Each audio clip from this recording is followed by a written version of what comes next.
Angin sore berembus pelan, membawa aroma tanah basah dari kebun yang baru saja disiram hujan. Di tepi sebuah kampung kecil, seorang pria berjas hitam turun dari mobil mewahnya. Raut wajahnya tegas, dengan guratan lelah yang samar terlihat di balik kacamata hitamnya. Namanya Arman, seorang pengusaha sukses yang dikenal dingin dan tertutup. Ia tidak tahu kenapa hari itu kakinya terasa begitu ringan untuk menginjak tanah desa yang sudah puluhan tahun tidak ia datangi. Entah dorongan hati atau sekadar pelarian dari rasa sepi yang selama ini ia sembunyikan di balik tumpukan harta.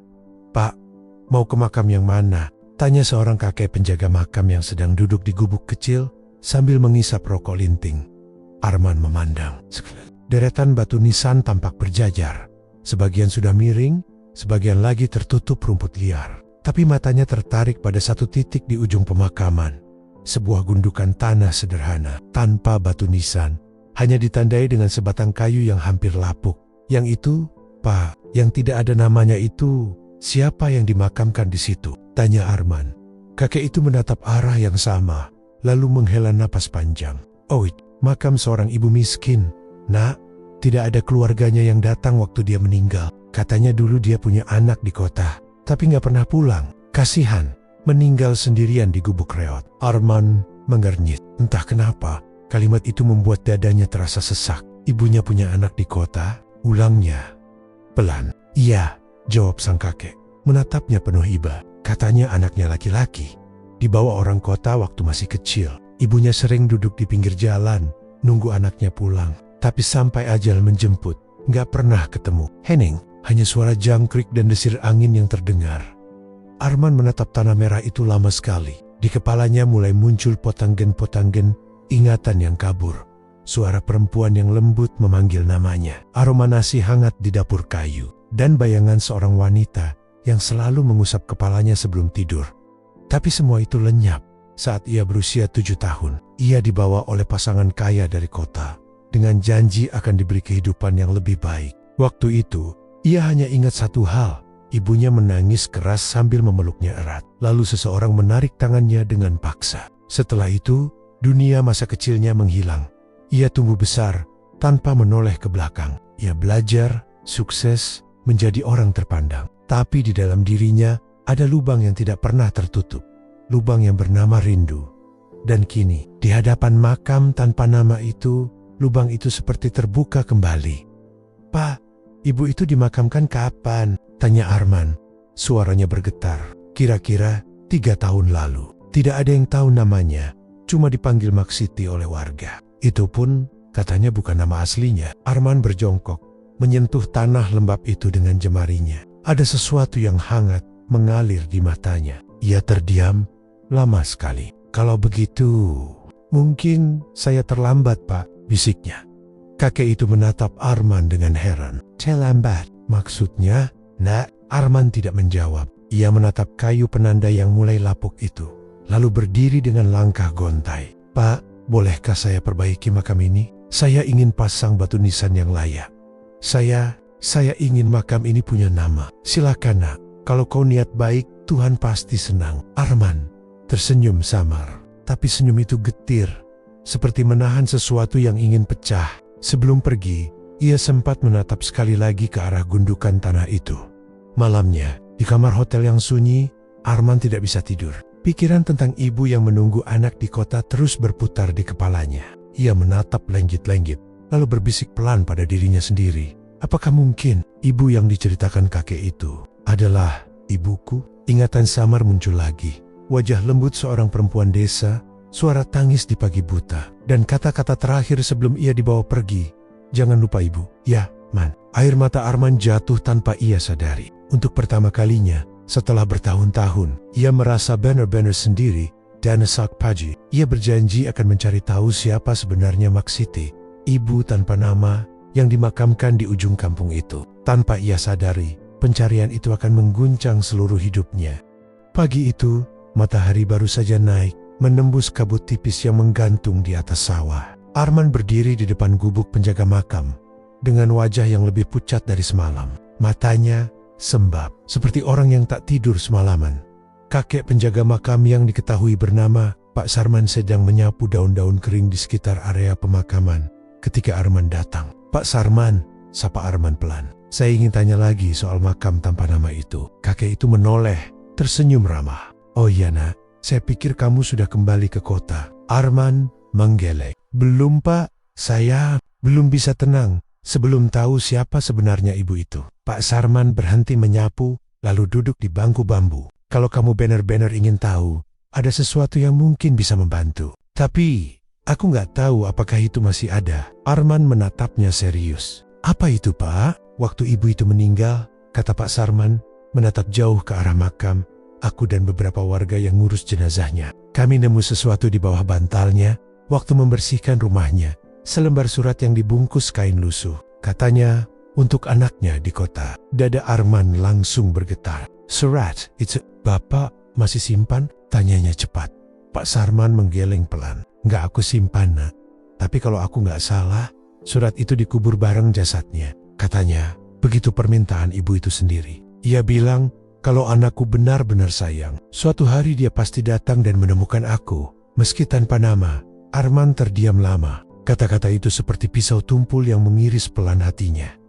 Ia menatap ke arah makam itu lagi, yang kini terlihat tenang di bawah sinar pagi. "Kalau begitu Pak, saya ingin gali makam itu," katanya tiba-tiba. Pak Sarman langsung kaget. "Hah? Nak, apa kamu yakin? Menggali makam bukan hal ringan. Perlu izin, perlu alasan kuat." Arman menghela napas dalam. "Saya tidak ingin ganggu makam itu Pak. Saya cuma ingin tahu isi suratnya.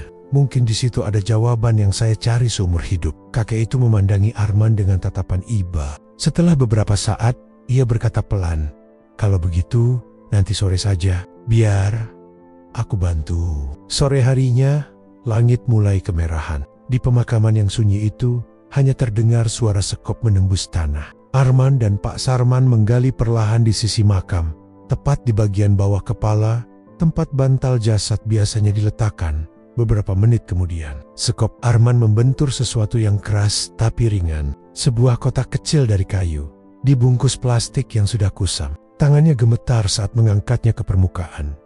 Dengan hati-hati, ia membuka kotak itu. Di dalamnya ada selembar kertas yang sudah menguning, tapi masih bisa terbaca. Tulisan tangan itu rapi, tapi bergetar, seperti ditulis oleh seseorang yang menahan tangis. Arman duduk di tanah, menatap surat itu dengan jantung berdebar. Lalu perlahan, ia mulai membaca, "Untuk anakku, Arman." "Nak, entah di mana kamu sekarang. Ibu tidak tahu. Dulu ibu melepasmu karena ingin kamu punya hidup yang lebih baik. Orang-orang kota itu bilang, mereka akan menyekolahkanmu, memberi makan yang layak, pakaian bagus. Tapi setiap malam ibu menangis, nak. Setiap kali ibu dengar suara anak kecil di jalan, ibu berharap itu kamu. Ibu tidak marah, tidak menyesal. Tapi ibu takut kamu lupa wajah ibu, lupa suara ibu. Kalau suatu hari kamu kembali dan menemukan makam ini, jangan sedih. Ibu sudah lama memaafkan diriku sendiri karena tidak bisa menjagamu. Jangan malu jadi anak kampung, nak. Karena dari sinilah darahmu berasal. Ibu hanya ingin kamu tahu, ibu mencintaimu. Sampai kapanpun, Ibam." Arman tidak bisa menahan air matanya lagi. Ia memeluk surat itu erat-erat, seolah ingin memeluk bayangan ibunya yang telah lama hilang. Air matanya jatuh ke tanah, membasahi surat yang kini menggigil di tangannya. Pak Sarman berdiri di sampingnya, menunduk dengan mata berkaca-kaca. "Nak, kalau begitu, benar ya, ibu itu ibumu sendiri?" Arman hanya mengangguk pelan. "Iya Pak, saya baru sadar sekarang. Saya cari dia di tempat yang salah. Padahal dia menunggu saya di sini, sendirian." Ia menatap langit sore yang perlahan berubah gelap. Angin berembus lembut, membuat daun-daun kering berterbangan, seolah ada yang sedang menepuk bahunya dari alam lain. Arman mengusap air matanya, lalu berkata dengan suara bergetar, "Mulai hari ini, makam ini tidak akan tanpa nama lagi. Saya akan beri nisan dengan nama aslinya, Siti Aminah, ibu saya." Pak Sarman tersenyum lirih. "Itu hal yang baik, nak. Ibumu pasti tenang di sana." Malam itu, Arman kembali ke hotel dengan perasaan campur aduk. Di meja, surat itu ia letakkan rapi dalam bingkai kaca. Ia menatap tulisan tangan ibunya lama sekali, sampai akhirnya matanya terpejam di tengah isak yang tertahan. Dalam mimpinya, ia melihat seorang wanita tua tersenyum lembut. mengulurkan tangan sambil berkata pelan, "Kamu sudah pulang, Nak." Dan pagi berikutnya, Arman tahu hidupnya tak akan pernah sama lagi. Pagi itu, kabut masih menggantung di antara pepohonan, dan embun belum sepenuhnya hilang dari rumput makam. Di sisi paling ujung, Arman berdiri dengan pakaian sederhana, kemeja putih dan celana kain abu-abu. Tak ada lagi jas mahal, tak ada aroma parfum mahal seperti biasanya. Wajahnya tampak lebih tenang, tapi matanya tetap menyimpan luka yang dalam di hadapannya. Seorang tukang batu sedang memasang nisan baru di atas makam, tanpa nama yang kini tak lagi tanpa arti. Tertulis dengan huruf sederhana namun penuh makna. Siti Aminah, ibu yang menunggu pulang Arman, berdiri diam. Angin pagi berhembus pelan, membawa suara azan dari masjid kampung yang tak jauh. Ia menunduk, menatap nisan itu lama, sebelum berbisik pelan, "Maaf, Bu." Baru sekarang Arman datang. Pak Sarman berdiri di belakangnya, membawa termos dan 2 gelas teh hangat. "Sudah bagus, Nak. Sekarang makamnya punya nama. Ibumu pasti tersenyum di atas sana," ucapnya dengan suara parau. Arman tersenyum samar, menatap nisan itu seperti sedang menatap wajah ibunya sendiri. "Bapak tahu tidak," katanya pelan, "waktu saya kecil, ibu selalu bilang, kalau saya besar, saya harus jadi orang yang tidak lupa asal. Tapi saya malah lari dari semuanya. Saya malu lahir dari keluarga miskin." Suaranya bergetar, matanya mulai berkaca-kaca. "Saya pikir uang bisa beli kebahagiaan. Tapi sekarang saya tahu, uang tidak bisa membeli waktu atau pelukan terakhir dari seorang ibu." Pak Sarman menepuk bahunya pelan. "Setiap anak pasti punya penyesalan, Nak. Tapi tidak semua anak diberi kesempatan untuk menebusnya. Kau masih punya waktu." Arman terdiam, menatap langit. "Menebus kumamnya. Bagaimana caranya menebus seseorang yang sudah meninggal, Pak?" Kakek itu tersenyum bijak. "Dengan cara hidup yang bisa membuat ibumu bangga. Kalau beliau pernah lapar, maka beri makan orang yang lapar. Kalau dulu beliau sering menangis sendirian, maka hibur orang yang kesepian. Hidupkan kebaikannya lewat tanganmu." Kata-kata itu menancap kuat di hati Arman. Ia merasa seperti mendengar nasihat dari ibunya sendiri. Beberapa hari kemudian, Arman memutuskan untuk tidak langsung kembali ke kota. Ia menyewa sebuah rumah kecil di kampung itu. Rumah yang dulu kata warga adalah tempat ibunya tinggal hingga akhir hayat. Rumah itu reot, berdinding papan, tapi begitu ia melangkah masuk, ada sesuatu yang aneh. Kehangatannya menenangkan. Di sudut ruangan, ia menemukan sebuah lemari kayu tua yang berdebu. Saat ia buka, di dalamnya tersimpan pakaian lusuh, beberapa peralatan dapur, dan sebuah foto kecil yang sudah pudar. Foto itu menggambarkan seorang wanita muda dengan senyum lembut, memeluk anak kecil laki-laki yang mengenakan baju sekolah usang. Itu dirinya sebelum semua berubah. Arman duduk, menggenggam foto itu erat. Air matanya menetes tanpa suara. "Kenapa aku baru sadar sekarang, Bu, bahwa yang paling berharga bukan hidup mewah, tapi punya seseorang yang mencintai kita tanpa syarat." Hari-hari berikutnya, warga kampung mulai terbiasa melihat Arman.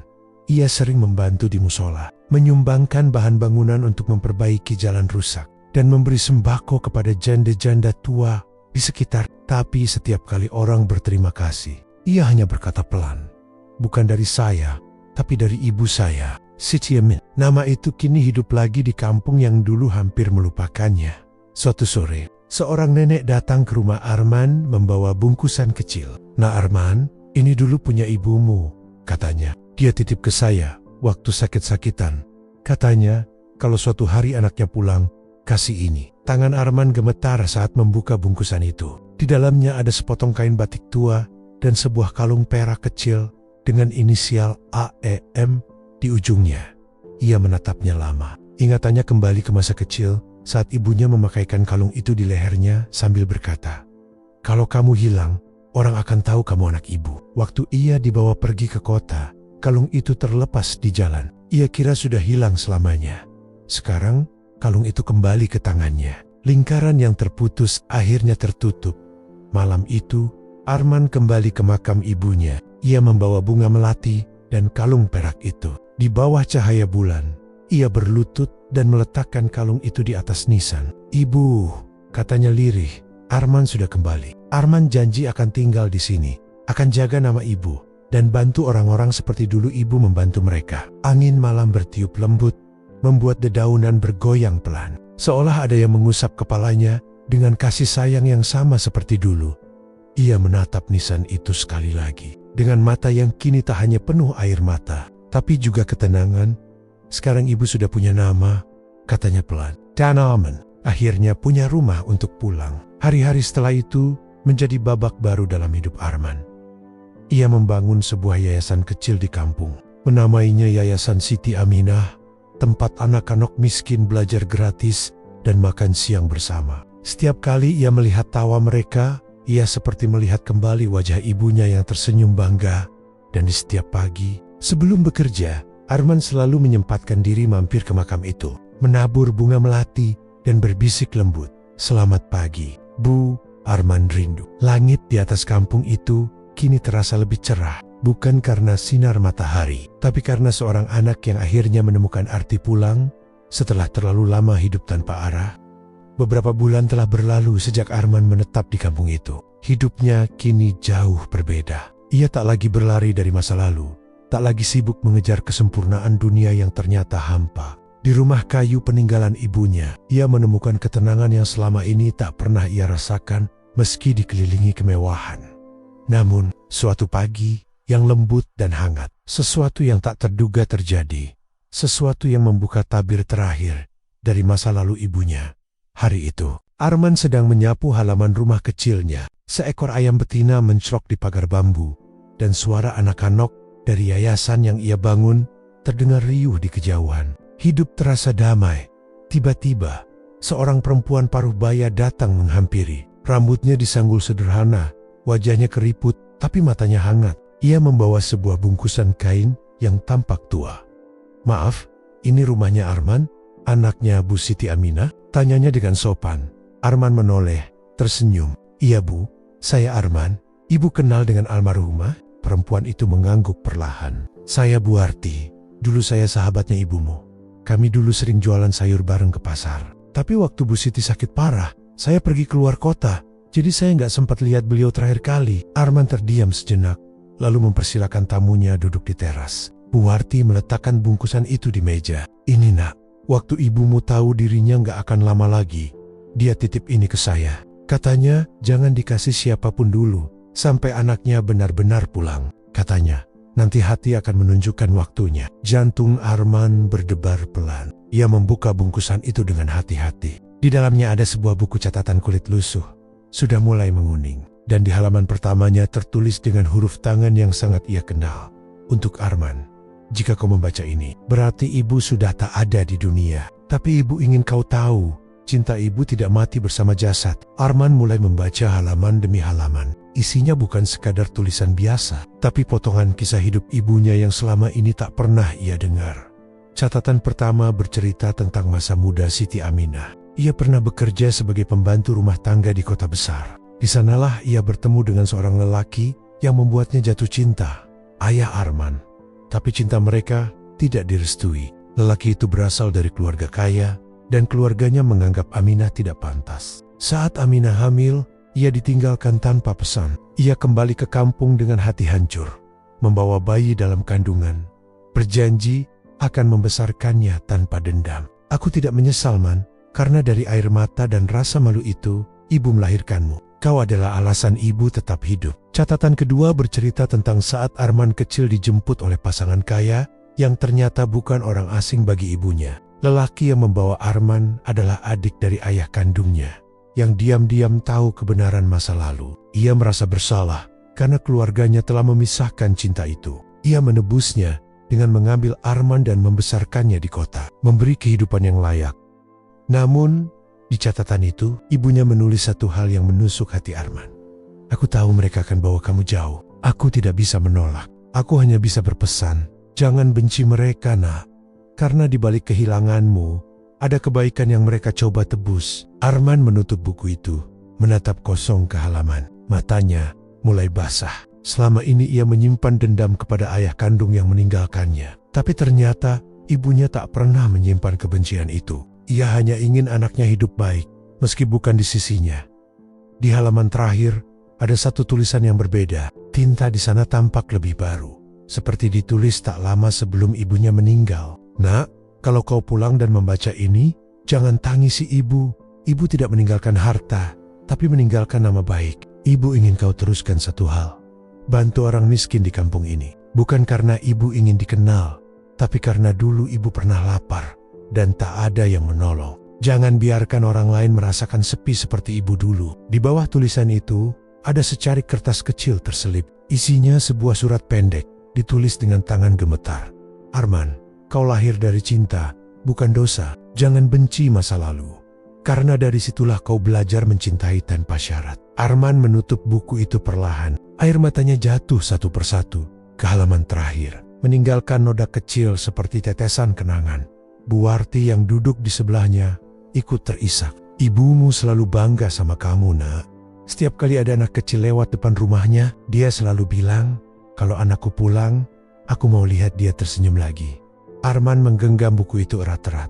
Terima kasih, Bu Warti. Buku ini lebih berharga dari semua yang saya punya. Malamnya, Arman duduk di depan rumah, menatap langit yang bertabur bintang. Ia membuka halaman terakhir buku itu sekali lagi, dan dengan suara lirih, ia berjanji.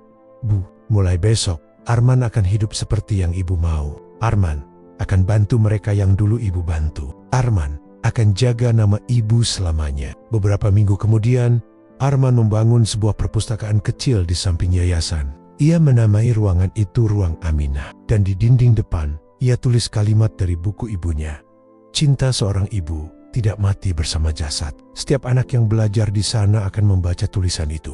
Dan setiap kali mereka bertanya siapa Siti Aminah, Arman akan tersenyum dan berkata, itu nama orang yang paling saya cintai. Orang yang mengajari saya apa arti pulang dan memaafkan. Hari berganti hari. Kampung yang dulu sepi kini ramai oleh tawa anak-anak. Dan rumah kayu itu kembali hidup. Arman sering berdiri di beranda menjelang senja, menatap langit jingga sambil menggenggam buku peninggalan ibunya. Dan di dalam hati, ia tahu, warisan terbesar ibunya bukan harta, bukan surat, bukan kalung perak. Warisan itu adalah cinta yang tak tertulis, yang tetap hidup bahkan setelah tubuhnya tiada. Di antara angin sore yang lembut, Arman berbisik pelan, terima kasih Bu, karena lewat kepergianmu, aku akhirnya belajar hidup.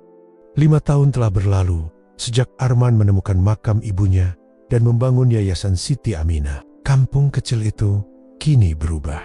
Jalan tanah sudah diaspal, rumah-rumah sederhana mulai dicat ulang. Anak-anak yang dulu tak bisa sekolah, kini sudah pandai membaca dan berhitung. Semua orang tahu nama Arman, bukan sebagai pengusaha kaya dari kota, tapi sebagai anak yang pulang untuk menebus rindu ibunya. Namun, di balik senyum yang sering ia tunjukkan, Arman kini menua dengan cepat. Uban sudah menyebar di pelipisnya, dan langkahnya mulai melambat. Ia tidak lagi bekerja keras seperti dulu, tapi setiap pagi, ia masih selalu berjalan menuju satu tempat. Makam ibunya di ujung kampung, di bawah pohon kenanga yang kini tumbuh rimbun. Pagi itu, udara lembut membawa aroma kenanga yang semerbak. Arman berjalan perlahan sambil membawa setangkai bunga melati. Di tangannya juga ada sebuah buku lusuh, buku peninggalan ibunya yang sudah mulai sobek di ujung halamannya. Ia duduk di samping makam, membersihkan dedaunan yang gugur. Suara burung-burung kecil terdengar riang dari pepohonan, dan sinar matahari jatuh lembut di wajahnya. Bu, ucapnya pelan.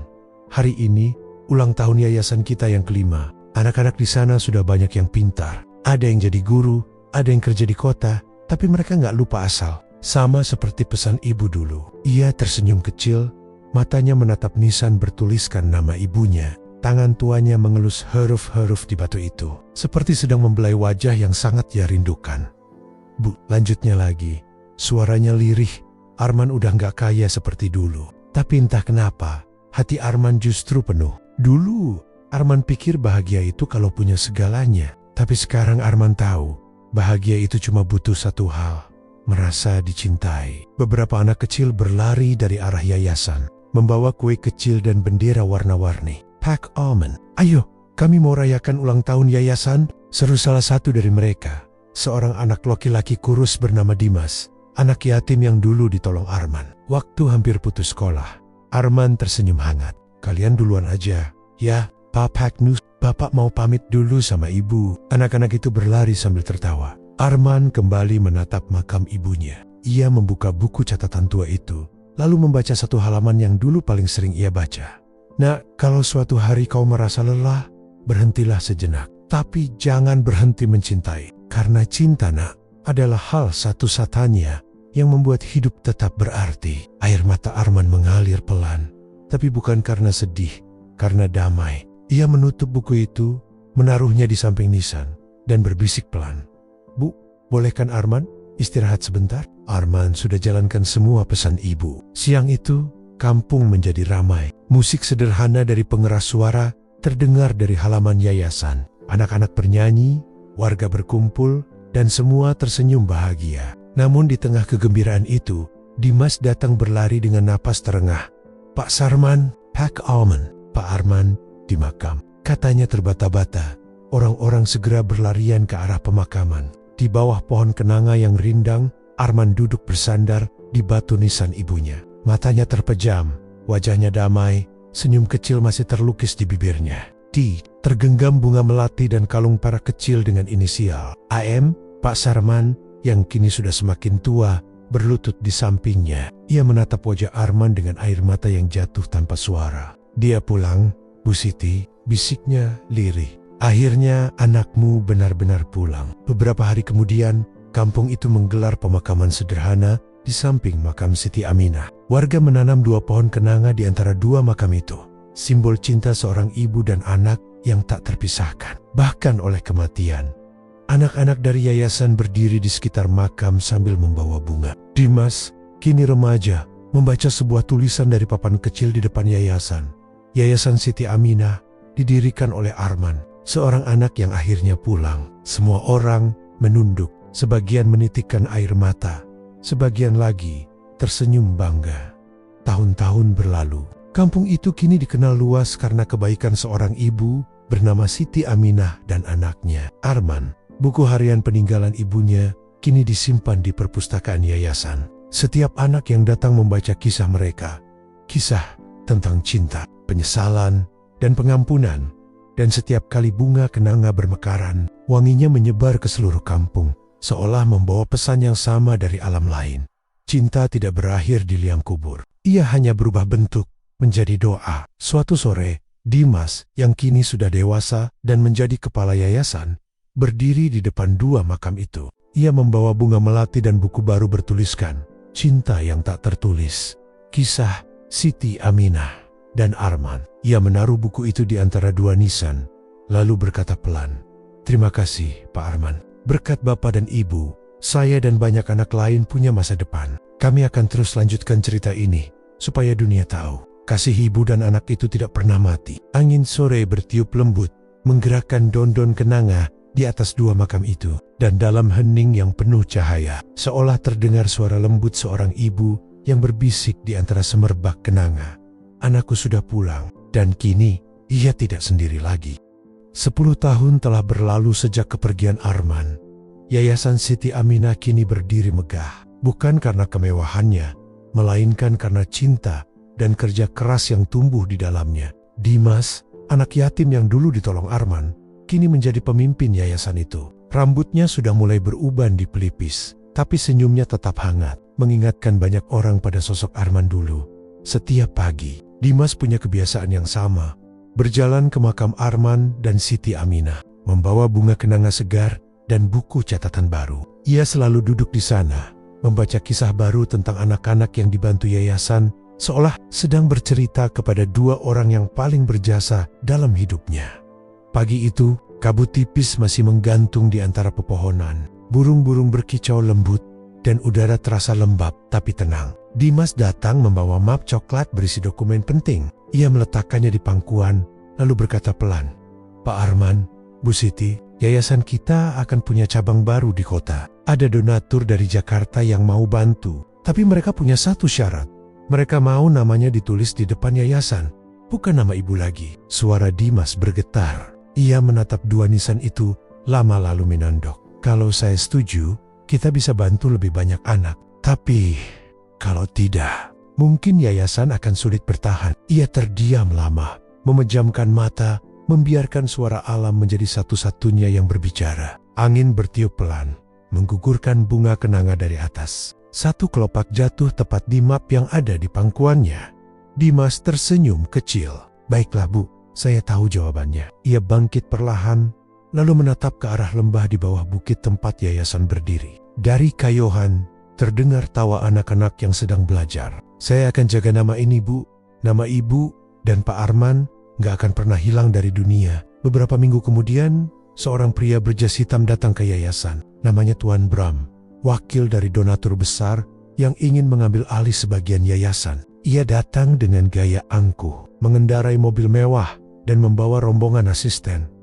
Ia berkeliling yayasan sambil mengkotot KTT di buku kecilnya. Tempat ini bagus, tapi terlalu sederhana, katanya. Kami ingin mengganti nama jadi Yayasan Harapan Baru Indonesia, biar lebih modern. Nama lama, terlalu kampungan. Dimas menatapnya tanpa emosi. Maaf Pak Bram, nama itu bukan sekadar nama. Itu doa, warisan dari seorang ibu dan anak yang sudah memberikan segalanya untuk tempat ini. Bram menghela napas panjang. Dimas, saya tahu kamu punya rasa hormat. Tapi kalau kamu keras kepala, yayasan ini bisa mati. Saya bisa tarik semua bantuan. Anak-anak itu nanti mau makan apa? Dimas terdiam lama. Ia tahu ancaman itu bukan main-main, tapi hatinya terasa berat jika harus menghapus nama Siti Aminah dari gerbang yayasan. Malam itu, Dimas tak bisa tidur. Ia berjalan ke ruang kecil di belakang yayasan, ruang yang dulu digunakan Arman untuk menulis surat dan berdoa. Di sana, di atas meja kayu tua, masih tersimpan buku catatan lusuh milik Arman. Halamannya sudah menguning, tapi tulisan tangan itu masih jelas. Dimas membuka satu halaman dan membaca. Kalau suatu hari orang mencoba membeli kebaikan dengan uang, tolaklah nak, karena cinta sejati tidak pernah bisa diganti dengan harga. Mata Dimas basah. Ia menggenggam buku itu erat-erat, lalu menatap ke langit-langit ruangan. Pak Arman, saya tahu apa yang harus saya lakukan. Keesokan harinya, rapat besar diadakan di aula yayasan. Semua warga, guru, dan donatur diundang. Di depan semua orang, Dimas berdiri dengan tegas sambil membawa buku catatan Arman. Terima kasih atas semua bantuan dan dukungan, ucapnya. Tapi saya tidak bisa mengganti nama yayasan ini. Nama ini bukan sekadar tulisan di papan. Ini nama seorang ibu yang berjuang dan anaknya yang menebus dosa dengan cinta. Bram menatapnya tajam. Berarti kamu menolak bantuan kami? Kalau bantuan itu harus menghapus sejarah, jawab Dimas tenang. Ya, saya tolak. Ruangan itu hening. Beberapa orang terkejut, beberapa lagi menunduk haru. Bram berdiri dengan wajah kesal, menepuk-nepuk jasnya, lalu berjalan keluar. Kau akan menyesal, Dimas. Dunia tidak bisa dijalankan dengan perasaan. Dimas hanya tersenyum. Tapi dunia juga tidak akan damai tanpa hati, Pak. Hari-hari berikutnya terasa berat. Dana mulai menipis. Beberapa proyek tertunda. Namun ajaibnya, kabar tentang penolakan Dimas menyebar cepat di media sosial. Banyak orang yang tersentuh dengan ceritanya tentang seorang anak yatim yang menjaga warisan kasih seorang ibu. Donasi mulai berdatangan dari seluruh Indonesia. Bukan dari orang kaya, tapi dari rakyat biasa. Ibu rumah tangga, petani, guru dan pedagang kecil. Mereka menyumbang sedikit demi sedikit dengan pesan sederhana untuk Yayasan Siti Aminah. Karena cinta tidak bisa dibeli, dalam waktu beberapa bulan, yayasan kembali makmur. Mereka membangun asrama baru, taman baca, dan klinik kecil gratis. Dimas hanya bisa menatap ke langit sambil tersenyum. Ia tahu, di suatu tempat, Arman dan ibunya pasti tersenyum bangga. Beberapa tahun kemudian, seorang wartawan datang untuk menulis kisah tentang yayasan itu. Ia bertanya kepada Dimas, kenapa Bapak tidak mengganti nama yayasan ini dengan nama Bapak sendiri? Padahal Bapak yang membuatnya besar sekarang. Dimas hanya tertawa kecil. Karena saya cuma penjaga, bukan pemilik. Pemiliknya sudah lama pergi, tapi cintanya masih tinggal di sini. Ia menunjuk ke arah dua pohon kenanga di samping makam Arman dan Siti Aminah. Lihat pohon itu, katanya. Dulu Pak Arman yang menanam. Waktu satu pohon tumbuh miring, yang satunya menopang dari sisi lain. Sekarang mereka tumbuh berdampingan, seperti dua hati yang saling menjaga, meski sudah berbeda dunia. Wartawan itu terdiam lama, lalu menulis dengan suara bergetar. Warisan sejati bukan harta, bukan bangunan, tapi cinta yang hidup dalam setiap perbuatan baik. Itulah peninggalan Siti Aminah dan anaknya, Arman, cinta yang tidak berwujud, tapi abadi. Sore itu, angin bertiup lembut membawa aroma kenanga yang samar. Dimas menatap ke arah matahari terbenam di balik lembah. Warna jingga memenuhi langit, seolah menyelimuti yayasan dengan kehangatan. Pak Arman, Bu Siti, bisiknya pelan. Tugas saya sudah selesai. Sekarang giliran anak-anak kami meneruskan. Dan di antara suara anak-anak yang tertawa di kejauhan, seolah terdengar lagi bisikan lembut dari masa lalu. Cinta tidak pernah mati. Nah, ia hanya berpindah dari satu hati ke hati yang lain. 20 tahun telah berlalu sejak Dimas pertama kali menolak mengganti nama Yayasan Siti Aminah. Kini, di halaman yayasan yang rindang, berdiri bangunan-bangunan sederhana namun penuh kehidupan. Ruang kelas, perpustakaan, taman bermain, dan sebuah pohon kenanga besar yang menaungi batu bertuliskan, "Cinta sejati tidak perlu dikenal, cukup dirasakan." Pagi itu, suasana yayasan ramai oleh tawa anak-anak. Sebagian sedang belajar menulis, sebagian bermain bola di lapangan tanah, dan sebagian lagi berlatih membaca puisi. Dimas kini sudah tua, rambutnya memutih seluruhnya. Ia duduk di bangku panjang di depan taman, menatap semua itu dengan mata yang berkilat lembut. Di sampingnya, berdiri seorang gadis muda bernama Laras, salah satu anak asuh yang kini telah dewasa. Ia baru saja kembali dari luar negeri, setelah menempuh pendidikan di bidang sosial dan kemanusiaan. "Pak Dimas," katanya pelan, "saya mau bicara soal masa depan yayasan ini." Dimas tersenyum. "Tentu nak, duduklah. Kamu mau melanjutkan?" Laras mengangguk mantap. "Saya ingin membawa nama Yayasan Siti Aminah ke luar negeri, Pak. Bukan untuk cari popularitas, tapi supaya dunia tahu bahwa cinta dari sebuah kampung kecil di Indonesia bisa mengubah hidup banyak orang." Mata Dimas bergetar. Ia menatap gadis itu lama, seperti melihat pantulan masa lalu. Semangat muda yang dulu pernah ia miliki. "Kamu tahu nak," ucapnya perlahan, "dulu Pak Arman juga bicara seperti itu.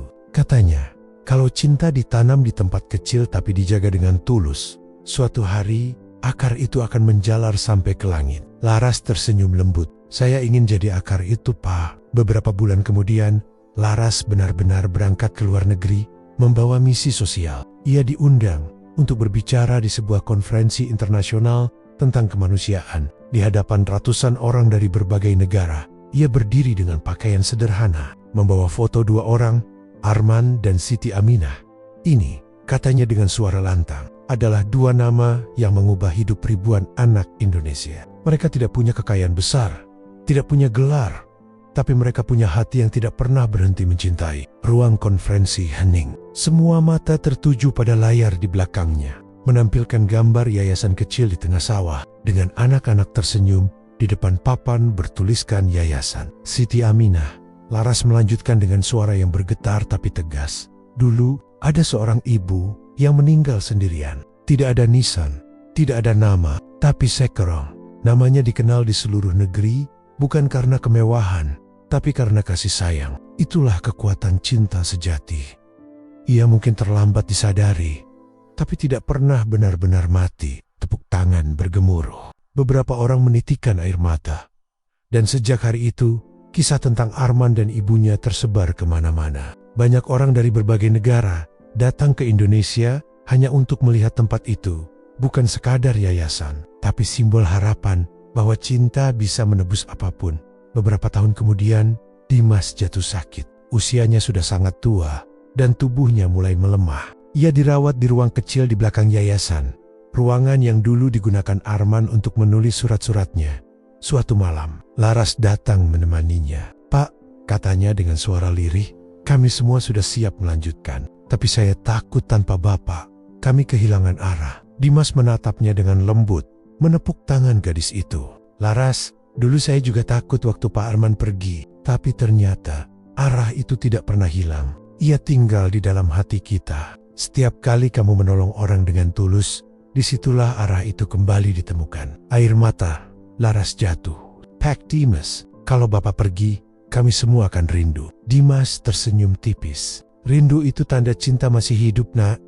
Jangan hapus rindu, bro." Ia menatap ke jendela, di mana bulan bersinar lembut di atas pohon kenanga. "Kalau suatu hari saya sudah nggak ada, tolong kuburkan saya di samping Pak Arman dan Bu Siti. Saya ingin tetap dekat dengan mereka. Kami bertiga sudah seperti satu keluarga." Laras mengangguk, menahan tangis. Dan malam itu, di bawah sinar bulan yang redup, Dimas pergi dengan senyum di bibir, seperti seseorang yang akhirnya pulang. Beberapa minggu setelah pemakamannya, Laras menanam satu pohon kenanga baru di antara 3 makam itu. Kini ada 3 pohon berdiri berdampingan, akarnya saling terjalin. Setiap kali angin berhembus, daun-daunnya berdesir seperti bisikan lembut dari masa lalu. Di bawah pohon itu, Laras menulis sebuah prasasti kecil. Arman, ibunya, dan Dimas, 3 hati, 1 cinta. Sejak saat itu, yayasan itu berubah nama sedikit menjadi Yayasan Cinta Siti Aminah. Arman dan Dimas bukan untuk pamer, tapi agar kisah mereka tetap hidup dalam setiap generasi. Tahun demi tahun berlalu, anak-anak dari yayasan itu tumbuh menjadi orang-orang yang membawa kebaikan ke banyak tempat. Ada yang menjadi guru di desa terpencil, ada yang menjadi dokter yang tidak memungut bayaran, ada yang menulis buku tentang kemanusiaan, bahkan ada yang menjadi pemimpin muda yang jujur dan berhati lembut.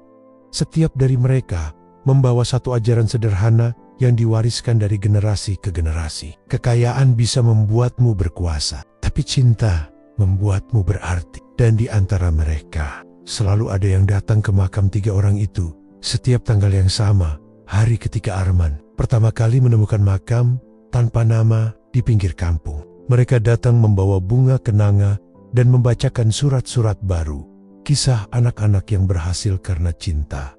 Sore itu, langit berwarna jingga keemasan. Laras berjalan perlahan ke makam itu, kini sudah mulai renta. Ia duduk di bawah pohon kenanga yang rindang, menatap tulisan di batu nisan sambil tersenyum. Pak Arman, Bu Siti, Pak Dimas, lihatlah dunia sekarang. Anak-anak kita sudah menyebar kemana-mana. Cinta kalian tumbuh jadi hutan kebaikan. Angin bertiup lembut, menggoyang ranting pohon, dan menebarkan aroma kenanga. Seolah ada bisikan halus yang menjawab, kami selalu di sini, nak.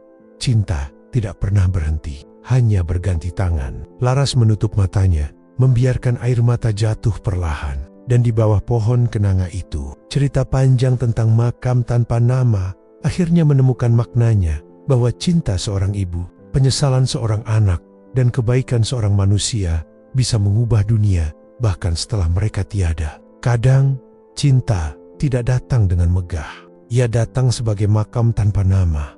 Tapi justru di sanalah manusia belajar arti kehidupan.